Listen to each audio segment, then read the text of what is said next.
there seems, for me, in terms of, I thought that was a great speech, but in terms of libertarianism and promoting sort of Ayn Rand and these sort of freer ideas we have, on an intellectual level here, I think everyone can listen to this and go, this is a great speech, we can understand what you're saying. My main interest, though, is getting those people who have less of an interest in politics to understand our ideas.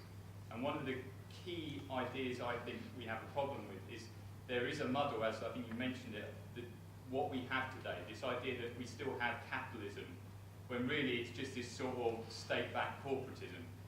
I'd like to know your thoughts on how we unmuddle that and present a simple argument to people who have maybe a lesser interest in politics. Well, let me first address a danger that I think exists, and even in the terms you use. State-backed corporatism, I think, is a dangerous term, and I think one that I would avoid, although I know most libertarians use it quite extensively. Because state-backed corporatism would suggest that the real villains here are the corporations. Now, I'm not saying that the corporations are good guys, but I don't think they're the villains. They do things I don't like, but everybody out there is doing stuff they don't like, and they have huge influence, sure. But I don't think they're the villains. So I think there are two issues here. One, who is the villain? And I think that needs to be explained. And second, how do we describe the system that exists today? Now let me start with the second one because it's easier. I think what we have today is, it's a simple concept. What we have today is a mixed economy. We have a mixture. Yes, there are elements of capitalism. Yes, you can go to the mall and you're free to choose what you can buy. Nobody's forcing you to buy a particular product. Versus the Soviet Union, where you were told this is what you buy and you only have one choice and that's it. So there are elements of freedom out there. There's no question about that. We can't deny that. But they're only elements. Because, for example, you're free to choose, but the choices are limited by subsidies and regulations and controls and everything else that's going on where the government has its fingers in your life and in the life of the manufacturers of the products that you're purchasing. So we need to describe the system as what it really is. It's a mixture of freedom and coercion, a mixture of capitalism and socialism. With the element of socialism, at least in the United States, in the UK is a little bit, you've gone through more cycles, but in the US, systematically, the element of socialism increasing, systematically for the last 100 years. And then you need to link that to their economic, the economic consequences of that, which are quite brutal these days. And you can easily show that the economic consequences are not the result of the freedom elements within society, but a result of the government regulations. It's not that hard to do if you have, if you have somebody's attention.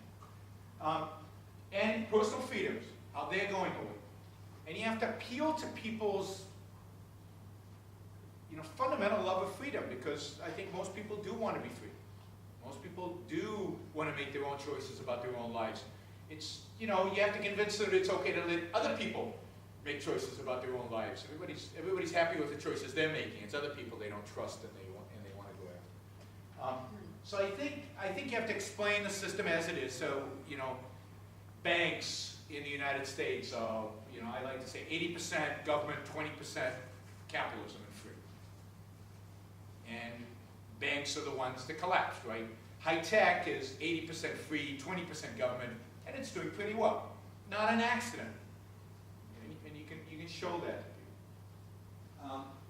So yes, I agree with you. We have to communicate better the notion that capitalism is not what we have today. Capitalism is not what failed. Capitalism, indeed, has not really even been tried. We dabbled in it a little bit in the 19th century, but we didn't really do it all the way right, even in the 19th century. And it's interesting, even in the 19th century, the areas where government dabbled in are the areas that did really, really badly, like railroads. They didn't survive in the United States very well into the 20th century because of government intervention. Banking and other areas like that, land use. So you can correlate government intervention with people's standard of living, with the quality of people's lives, and with their freedom. Now, why I don't think it's helpful to go after corporations, although it's populist and it has a big appeal and it seems to, it plays well.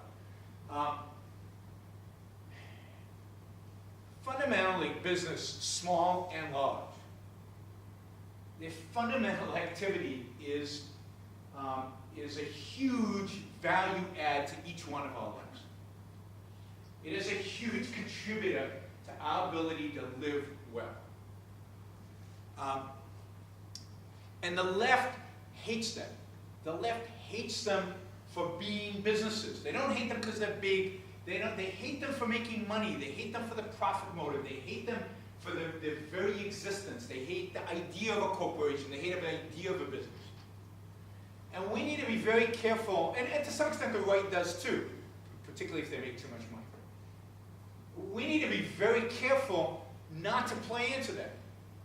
And you know, I see, I don't know how many of you are familiar with Ron Paul in the US, but Ron Paul does this a lot.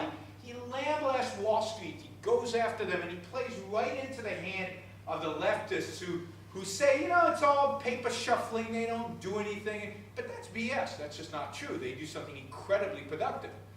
And they do something incredibly productive in spite of all the regulations. And yes, when government is going to round up and regulate their industry, as they're going to do right now, they're going to spend gazillions of dollars to make sure that they get as much benefits as they can from it and to hell with everybody else. But the problem is not them. The problem is government. The problem is that government has the power to regulate them to begin with. The problem is that government has the ability to choose winners and losers. If the government is going to choose winners and losers, and you're a big company, who are you going to try to, what pile are you going to try to be in? You're going to try to be in the pile of the winners. I mean, you'd be stupid not to. I'll give you an easy example. Microsoft used to spend $0 on lobbying in Washington. Zero. None. They just, you know, that was Washington, none of their business. They did their thing. They created all this wealth, all these opportunities with no lobbying of government at all. And then the Justice Department went after them for antitrust. And they got hammered. They got hammered here in the US, and then the Europeans went after them.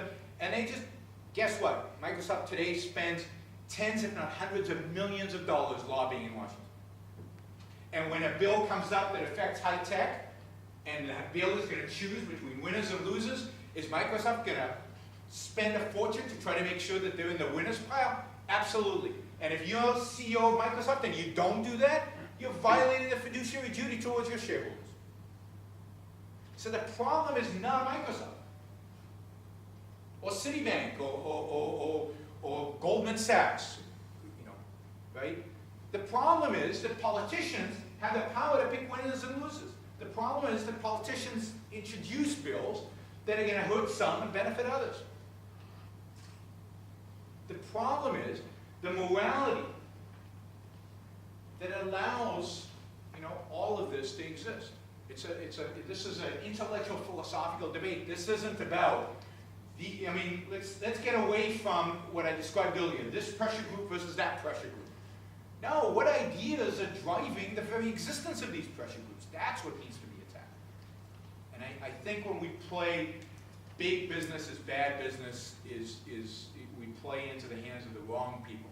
And yes, you know, we get some populist appeal, but I think it's short-lived and it's not lasting. Business, by its very nature, is good. Yes, they are bad businessmen who pervert it and use Washington to gain advantage, and we need to attack them, but don't attack business qua business or big business qua big business. Attack Jeff Immelt because he goes to Washington to beg for handouts. Attack, you know, it wasn't even GM that asked for a bailout. They were bailed out whether they wanted to or not, right? I mean, government forced it down their throats.